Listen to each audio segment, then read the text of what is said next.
The only way to stop these things is with a bullet to the head. Welcome to another episode of the Undead Comic Haul, where comics never die. I'm JB. I'm doing kind of like a soft reboot, as it were, because when I did this initially, I wanted to take over from Chris, and Chris's ones, if you would go back and watch them, Chris doesn't swear, and I try not swearing. Because I want anyone to be able to watch this. In an ideal world, I would like you to be able to watch this with your family, with your kids sat on your knee. But I come off so goddamn wooden trying not to swear. It's so fucking annoying. I can't not swear. If you watch my WhatsApp docs, I don't swear. I don't know how I managed to keep it together on that. But when it comes to comics, I feel that I need to say whatever I want, not filter myself, as Chris rightly said. We've got a lot to get through. I was hungover last week. I could not get to the comic book shop. I was so goddamn hungover. Thank you, Daniel Bibby, for the tequila slammers. Really, really worth it. This week it's a double haul video. So let's see what I got. And 'tis a mighty stack. 'Tis mighty in its thickness and its girth. MCM LXXV. I know that is Roman numerals for something. Give me one moment to figure it out. I'll put on some thinking music while I do.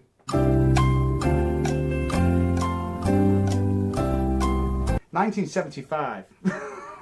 I bought this based on the fact that I haven't heard anything about this at all, but it was an Image comic. It's a #1 issue. I always try and give new comics a chance whenever I can. I didn't even look inside it, if I'm honest.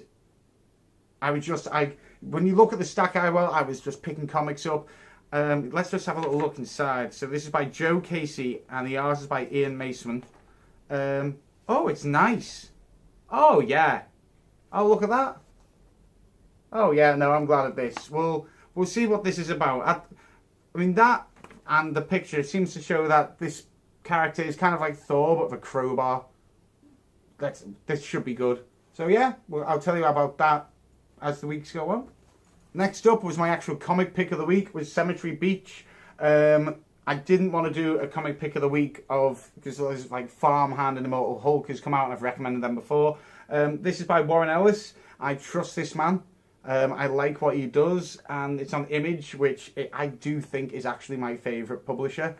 People go, are you Marvel or DC? I'm Image. I think this could be a fucking cool book, because he's done wonders before, Warren. He's done Trees and all sorts, which my partner keeps telling me that I have to read. We've got them on the shelf there, but I know he's done other bits which I've read.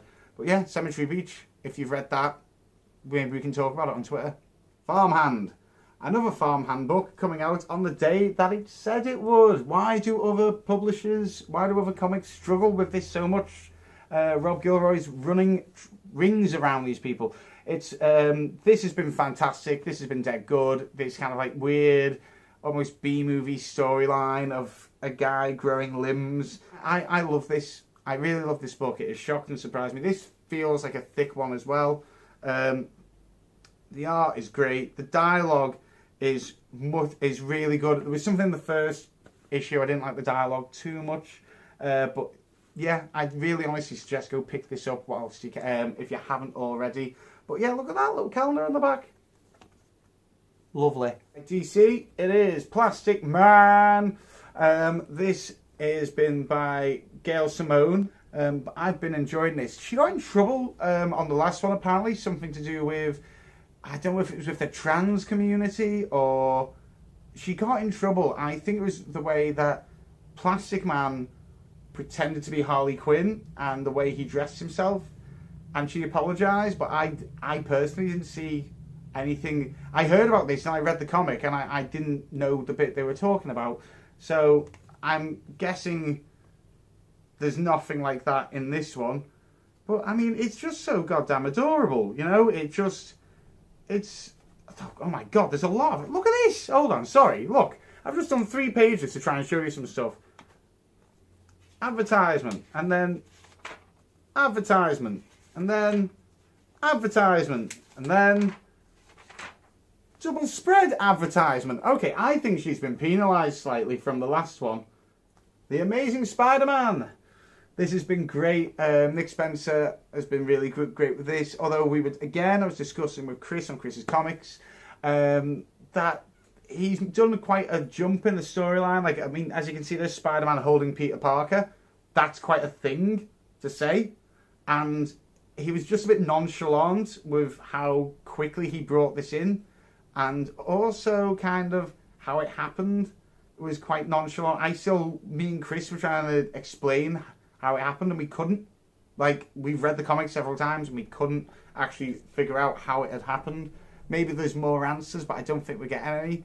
And also for a big deal like this is obviously going to be, you know, they do them in runs of 6. I can see the story wrapping. This looks like to be the penultimate one before this particular story wraps up. I always feel these stories should be longer. That's all I'm saying. Vroom vroom, motherfucker. I mean, this is just, I mean, look at that cover.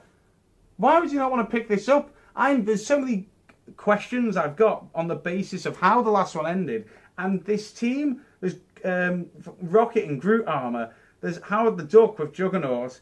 Cable, so he's involved with it all. And I can't tell, I think, is that America as Captain America? I don't know. And that could be Kitty Pryde at the back. But yeah, this has been fun. This has just been a fun comic. It's totally not taking itself too seriously. I've unfortunately had a panel of it spoilt for me by... I'm not going to open it in case I accidentally do that to you guys.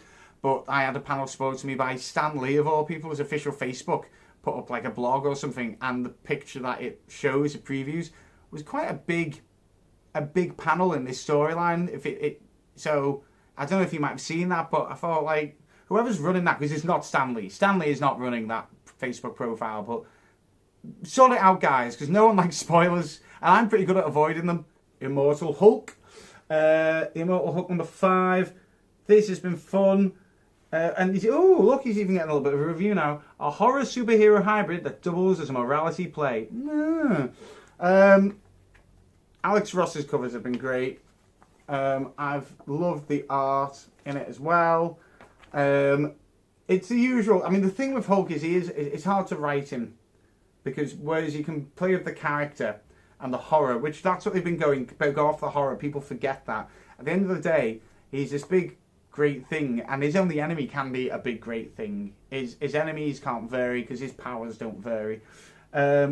So we'll see how this goes. I was kind of dreading when it would get to this bit where we meet like a boss guy. I kind of like the constantly on the run that we had in the previous issues, like this kind of episodic, like one shots, but there's a little thread of him just on the run. I really like that. Now it's getting to the point where there's, you know, another big monster that he's got to deal with, and we'll see. But so far it has been a good run. I am going to trust Al Ewing on this.